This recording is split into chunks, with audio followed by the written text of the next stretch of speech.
Hei, mitt navn Hans Egil, eller Hans Panser om du vil. I dag skal vi besøke Ronny Neblung og Neblung Guitars her i flotte Horten. Velkommen til episode 2 av Pansers Gitar Extravaganza. Hei Ronny. God dagen, Hans. Hei. Tusen takk for at vi fikk komme. Og veldig hyggelig å ha deg. Det er en aldeles nydelig dag å være i Horten på. Ja, det er vel byen med mest soldager i året, tror jeg, så rette stedet. Vi altså inne i verkstedet ditt, showroomet ditt, kall det hva du vil. Og skal snakke litt om dine gitarer, prosessene dine, og hvordan kom du i gang? Vi kan begynne med det første. Sånn helt basic så var vel det når jeg slakta en ESP på stuegulvet med hoggjern for å få inn en humbucker i 1987, tror jeg. Ja. Så gikk det en del år på 90-tallet som jeg satt bort gitarene til andre som skulle bonde om gjøre og sånn. Så var jeg ikke sånn superfornøyd med jobben de hadde gjort. Ja. Og så sammenfalt det litt med at jeg ble kjent med en kar som het Bjørn Jensen, som var utdannet nede på Instrumentakademiet i Fredrikstad. Og så hang jeg ut hos verkstedet hans, og så ble det til at vi bytta litt tjenester. Det lå vel egentlig godt i hendene. Og jeg begynte å bytte litt bånd og fikk lære litt om bygging. Og så startet det vel egentlig der og tok av, egentlig. Ja. Begynte å bygge en telekaster, og så fant jeg vel ut at det er jo det samme hvilken form jeg skjærer ut. Så jeg fikk jo veldig sånn jeg synes det var spennende med designbiten da. Og det er vel egentlig det jeg har vektlagt veldig mye opp igjennom så. Ja, du ble jo design etter hvert. Ja, jeg har brukt veldig mange timer på design. Jeg har liksom vært veldig sånn at jeg ville ikke at gitarene mine skulle se litt sånn type husflid ut da. De skulle se ut som butikk, altså de gitarene jeg så i butikken som en proffgitar. Det har liksom vært målet fra dag 1. Så jeg begynte å tegne, og jeg lot være bevisst å kopiere Fender eller Gibson, både konstruksjonsmessig og designmessig. Altså det er egentlig umulig å tegne en gitar uten at det ligner på noe som har vært gjort før. Det er sant. Ja, japanere eller italienere gjorde mye rart også på slutten av 60 til i 70. Men jeg gikk på en måte også konstruksjonsmessig den lange veien rundt I stedet for å bare gå og så lage 25,5 tom skala eller Gibson-skalaen liksom. Så resultatet, altså når jeg kommer til enden så gjør jeg mye av det samme, men jeg har liksom ikke funnet opp noe hjul der, men jeg har lært veldig mye om å gå den omveien da. Ja. Prosessene rundt dette, fra du har designet en gitar, bruker du dataprogramvare, tegner for hånd, skisse? Startet med å tegne for hånd på vanlige blanke ark, litt store ark 1-1, eller jeg tegner ofte små, og så blåste jeg dem opp på type kopisenter. Ja. Og så henter jeg at jeg klippte opp på lima og styret, det var før jeg kunne gjøre noe på data, og så fikk jeg lære gjennom en kompis som lærte meg Illustrator. Det sånn helt basic, bare akkurat det jeg trengte å kunne for å tegne gitarer, og det er vel egentlig det jeg fortsatt kan på Illustrator. Ja, kanskje mer. Og da har du designeren og Illustrator, og så skal jo den fra et design til et produkt. Prototyper du da? Bygger du instrumentene på forkant for hånd først, eller? Ja, jeg bygger som regel mange prototyper. 3-4 I hvert fall av hver modell.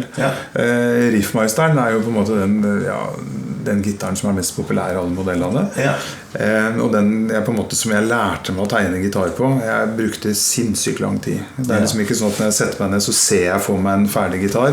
Jeg jobber, og så I og med at det var veldig mange av de asymmetriske gitarene, så flytter du på en linje, så ser jeg at jeg må gjøre noe med den andre, men jeg ser ikke helt hvor jeg skal hen. Så det ble nesten helt manisk I forhold til det før han på en måte satt da.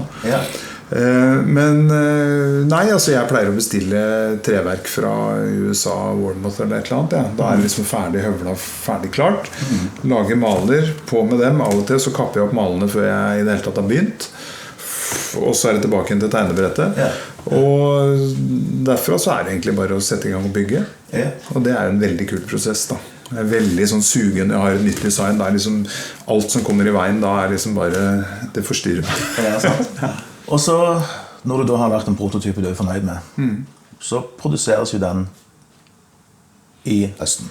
Ja, I Korea, hos Mir Music, som det samme som bygger Reverent, og de har en 7-8 andre merker. De har sitt eget merke I Italia også.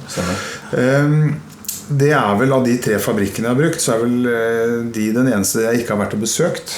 Det ble litt sånn tilfeldig at det ikke ble sånn. Allikevel så satt jeg i gang med å bygge 5 forskjellige modeller. Og har fått en junior på toppen av det. Så det har vært litt sånn, tilbakemeldinger, og det for hver gang ting som kan bli bedre, eller ting som må justeres. Men de lager veldig bra ting, og de ligger på en måte på et sånn prisleie som jeg synes veldig bra. Jeg har fokusert på å prøve å holde dem så lav som mulig og bruke mye tid per gitar. Jeg har lite penger til å drive noe markedsføring og sånn, så den beste markedsføringen for meg når folk prøver gitarene og liker dem, og de spiller bra, liksom. Men du produserte jo også noe på SP, var det ikke det? Jo, det startet, i 2007 så fikk jeg laget 120 riffmeistere hos Unsong i Korea, som har bygd også mye for Epiphone blant annet. Og det var ordentlig kvalitet, det var bra gitarer, men jeg var ikke fornøyd med designet, og så var det en del sånne småtteri som gikk igjen som jeg ikke var fornøyd med, så jeg brukte lang tid på å rette opp. Så tenkte jeg, ok, Japan neste, prøve å få det opp et notch, og jeg hadde vært en runde hos Tokai og besøkt dem. De hadde bygd noen prototyper av en modell, og så var det til syvende og sist noe teknisk de ikke fikk til. Og etter å ha gått på akkord med en del sånne ideer, og brukt mye penger på det, så tenkte jeg at jeg fører noe annet. Så jeg hørte med ESP, og de bygde da til sammen 31 stykker. Lå på 10 000 ut da. Gode gitarer og topp hardware i forhold til Zimmer Duncan, amerikanske mikker og Moto-hardware og sånn. Men det gikk treigere å selge dem. Og jeg synes på en måte at kvaliteten av det jeg selger nå, altså at jeg gikk tilbake igjen til Korea med en annen fabrikk, det ligger jo mye research mellom det, veldig mye tid og mye testing av gitar og sånn for å komme frem til disse tingene, og i det hele tatt komme i kontakt med det. Veldig gode gitarer. Jeg pleier å si at de skal spille som gitar til 15 000 når jeg ferdig med det. Jeg setter på. Yes, Ronny, jeg sitter her med det jo på en måte ditt flaggskip, riffmeisteren i Nærane. Den har jo egentlig forandret seg litt i løpet av tiden du har produsert den. Jeg har lagt merke til at den første modellen har litt annet til cutaway og den litt mykere i linjene. Jeg fikk 120 fra Korea og hadde vel egentlig lyst til hadde jeg hatt råd, så hadde jeg tatt den på båndsaga alle sånn som 2. Jeg hadde beholdt en med humbucker og en med P90 for å ha hatt historie, for jeg var misfornøyd med jobben jeg hadde gjort designmessig, og det jo litt sent, men ok, den gikk ut og folk likte dem, så det var jo på en måte en hint om at noe funket. Dette jo P90, den kommer også med humbuckere? Ja da, og med Bigsby. Og du har også hatt en junior-modell med bare en P90? Ja, stemmer. Og wrap-around bridge og litt sånn nedstrippa. Treverket i disse Det Corina i kroppen, og så det tredelt lønn i halsen, og så det Rosewood griper. Tredelt lønn, det jo båndstabilt. Ja, du kan jo nesten håpe på den. Wilkinson Tuners, ser jeg. Så det jo bra hardware. Ja, hardwaren god. Mikrofonen liksom, jeg får en del spørsmål om det, men de sier at det spiller ikke noen rolle hvordan pickuper for den bytter uansett. Og så får jeg tilbakemelding om at de låt veldig bra, så de blir, og jeg helt enig med det. Den solgt? Den skal til Sverige. Det solgt nå i dag, eller? Ja, et par dager tilbake. Den ikke sendt enda. Jeg venter på overføringen. Skal vi spille litt på den? Ja, se på. Men vi sitter her i et hav av vokserstakere, så man må jo ta en liten prat om det. Hvorfor? Samler man i? Ja, det har vel blitt det. Jeg har vel et eller annet gen der, tror jeg. Men jeg hadde en original 65 for mange år tilbake. Og så solgte jeg den, men jeg likte veldig godt utseende og lyden og lukta og alt mulig egentlig. Og så har det dukket opp et par underveis, og så fikk jeg tak i den, som en sjelden sak fra januar 63. Den siste i sånn blond. Og så har jeg egentlig bare ballet på seg, så nå har jeg 12 stykker og har vel egentlig utkikk etter et par til, så kan vi se om det blir samling etter hvert. Det så kult.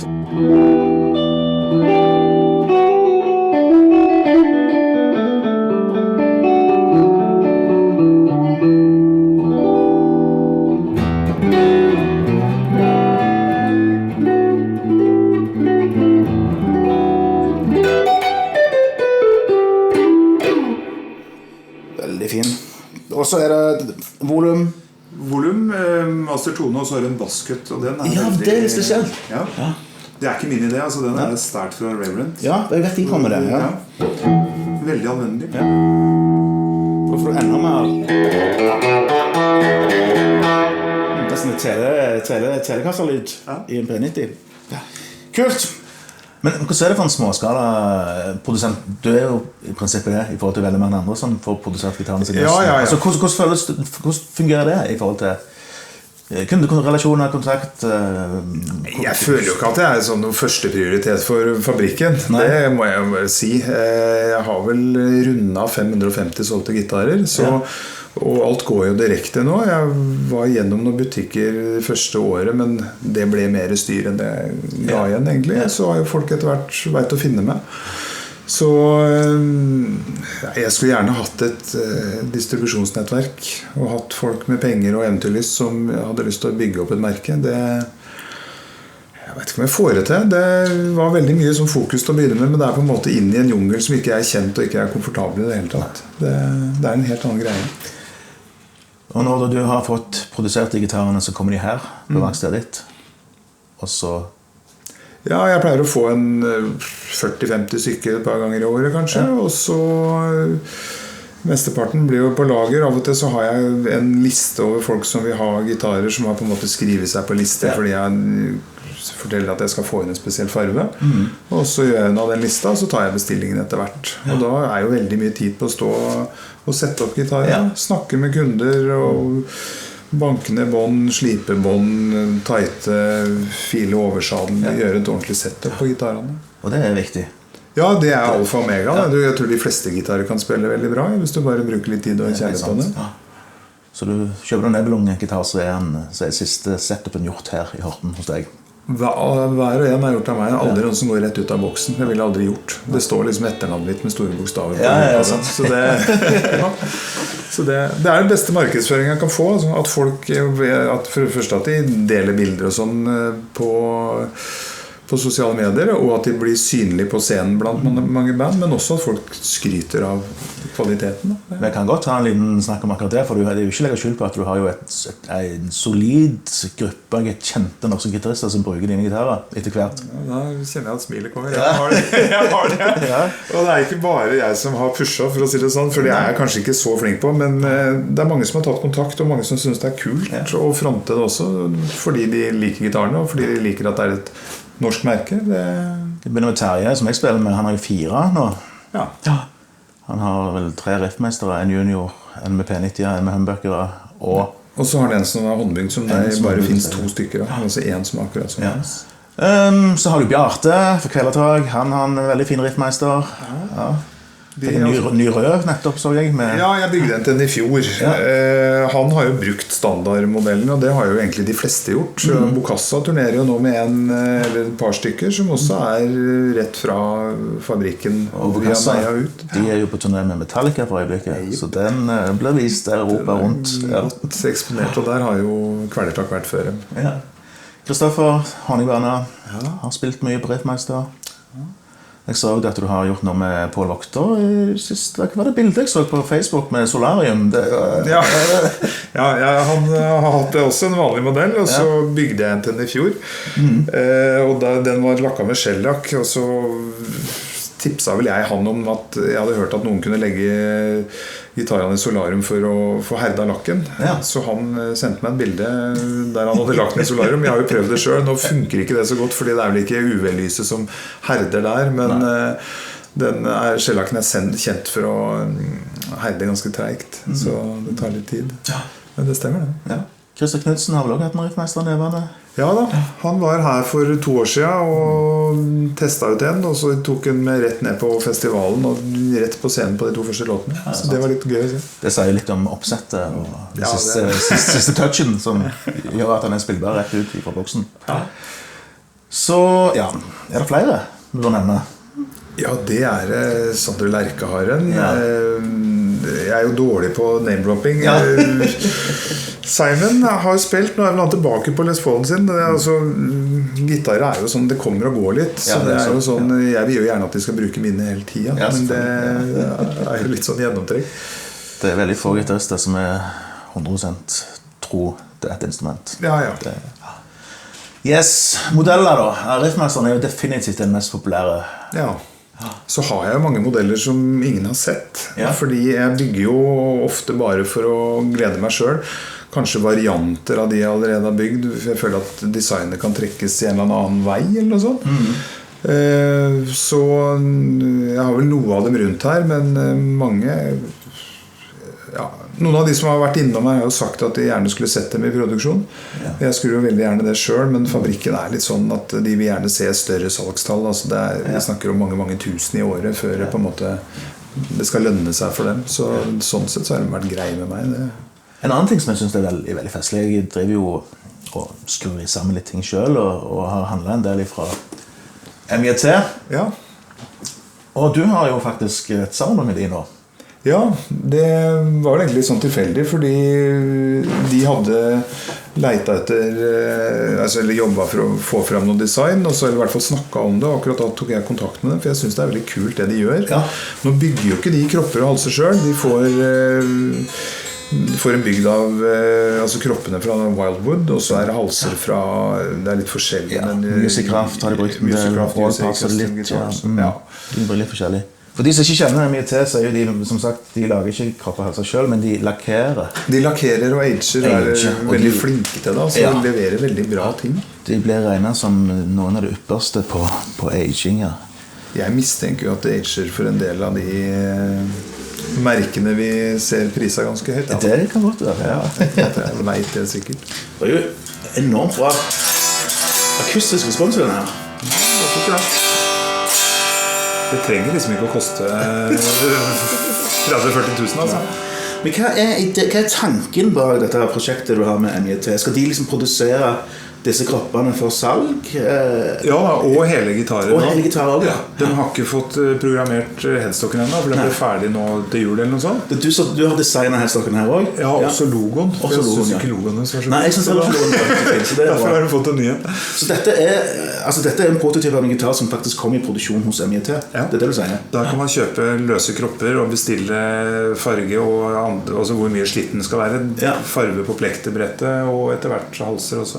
Eller også komplett gitar. Akkurat denne gitaren her hadde ord i kroppen, var det du sa? Ja, jeg mener det.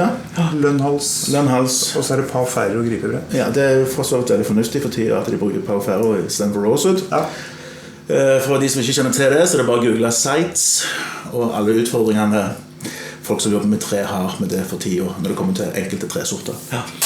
Veldig fin gitar. Jeg synes det et nydelig design. Jeg sa det til deg tidligere, men han liksom sånn Han skiller seg ut, men han ikke noe ekstrem på noe vis. Veldig sånn harmonisk. Litt sånn lett offset, uten å bli for jazzmaster eller for... Altså, typisk for det designet her at jeg har laget en juniorutgave som skiller seg litt fra, men jeg føler at det var mer i designet enn det som der, så vi kan jo titte på det nå. Ja, ta en kjapp titt på den. En junior-versjon. Ja, type junior, litt sånn surf-sak, egentlig. Jazzmaster og oppsett.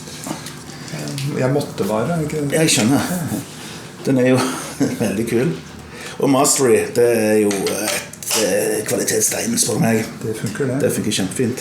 Så står en Firebird Antiquity. Antiquity som Duncan.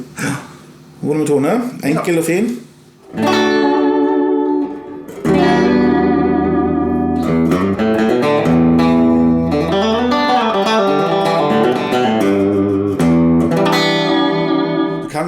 Du kan være så voldsom du vil med disse her.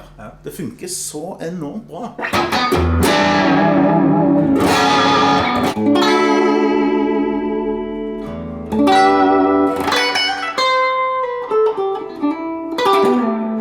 Hvor tid kan jeg få kjøpe en sånn da, Ronny?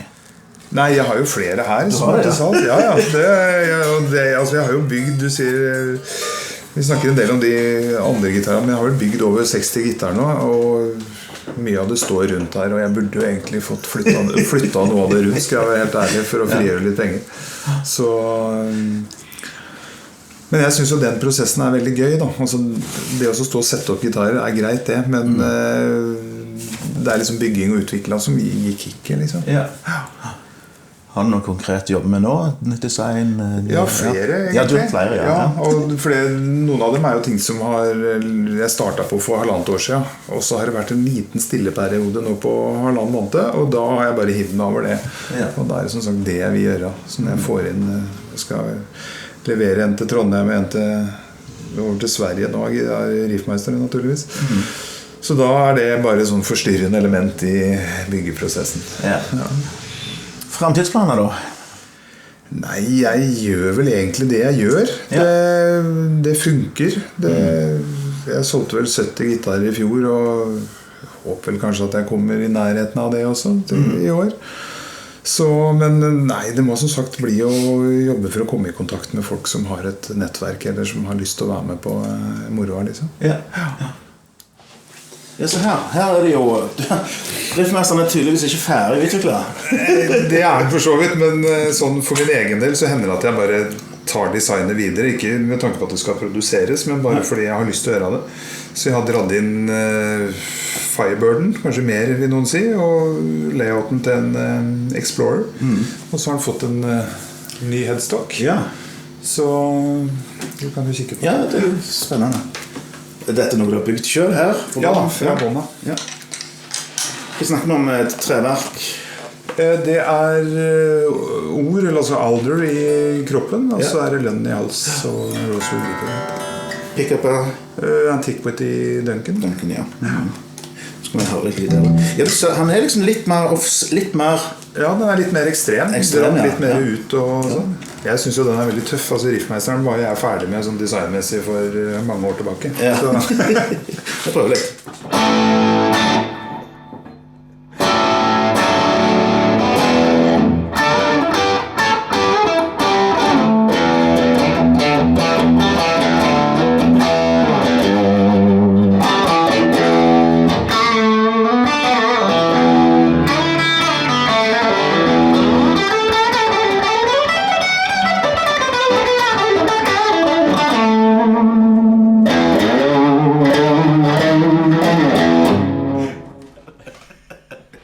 Da sier vi takk for besøket Johnny Nebelum og verkstedet hans og showroomet hans her i Horten. Jeg legger link til både Facebook-siden og hjemmesiden hans under her i denne videoen. Og hvis du likte det du så trykk gjerne på subscribe eller abonner-knappen. Lik oss gjerne på Facebook. Jeg har en Instagram-side, sosiale medier. Og hvis du har noen tips eller råd eller vink eller kritikk eller hva som helst, så kommenter gjerne under her. Tusen takk for oss.